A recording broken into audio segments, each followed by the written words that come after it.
একজন সাধারণ নাগরিক এবং সেনাবাহিনীর প্রাক্তন সদস্য হিসাবে আমি শুরু থেকেই বিডিআর হত্যাকাণ্ডের ন্যায় বিচার দাবি করে আসছি। বর্তমান অন্তর্বর্তীকালীন সরকার বৈষম্যহীন সমাজ ও রাষ্ট্র প্রতিষ্ঠার লক্ষ্যে জনগণের অধিকার, সুশাসন ও ন্যায় বিচার প্রতিষ্ঠা করতে বদ্ধপরিকর।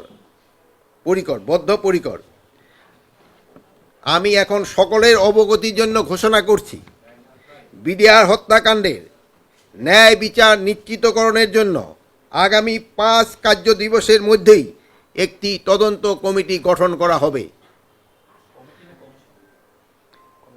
আমি সকলের অবগতির জন্য ঘোষণা করছি, বিডিআর হত্যাকাণ্ডের ন্যায় বিচার নিশ্চিতকরণে আগামী 5 কার্য দিবসের মধ্যে একটি তদন্ত কমিটি গঠন করা হবে।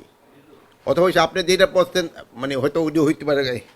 এই কমিটিতে থাকবেন হলো অবসরপ্রাপ্ত বিচারক, সিভিল সার্ভিস, সশস্ত্র বাহিনী ও পুলিশের অবসরপ্রাপ্তদের নিয়ে গঠিত করা হইবে। এই সদস্যের সংখ্যাটা এখনও আমরা যেহেতু নিরূপণ করি নাই, এটা 5 জন হইতে পারে, 7 জন হইতে পারে, 9 জনও হইতে পারে। বাট এখানে সশস্ত্র বাহিনীর সদস্যের সংখ্যাটা একটু বেশি থাকবে।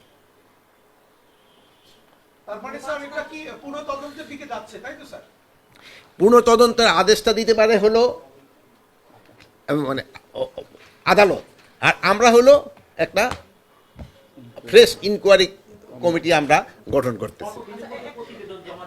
এইটা হলো আমরা তো 5 কার্য দিবসের সময় যেসব তাদের বলবো, যেহেতু আপনারা এটা সবাই জানেন, যেহেতু আমরা তো সবার থেকে নাম নিতে হবে। এই কমিটিতে অনেকে দেখবেন আসতে চায় না, তো যেমন এখন আপনারা এখানে সবাই সোচ্চার, কিন্তু আবার বলি ভাই এই কমিশনে আসেন, সেই সময় দেখবেন আবার অনেক হইতে চাবেন না। এখানে একটা সমস্যা থাকে। আমরা এই নামগুলি কালেক্ট করার জন্য, যদি নাম কালেক্ট করার জন্য সময় না লাগতো তো হয়তো খুব তাড়াতাড়ি করা যেত। এই নামগুলি পাওয়া যাওয়ার পরে তাদের সাথে তো একটু ডিসকাস করে আমরা সময়টা দিয়ে দেব।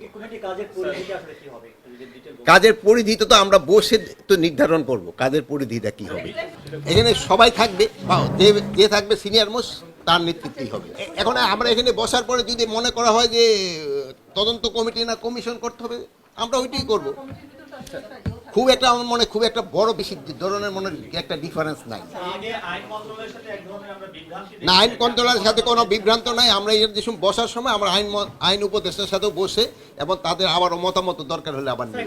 আপনারা ভালো থাকেন, দোয়া করি। আল্লাহ হাফেজ।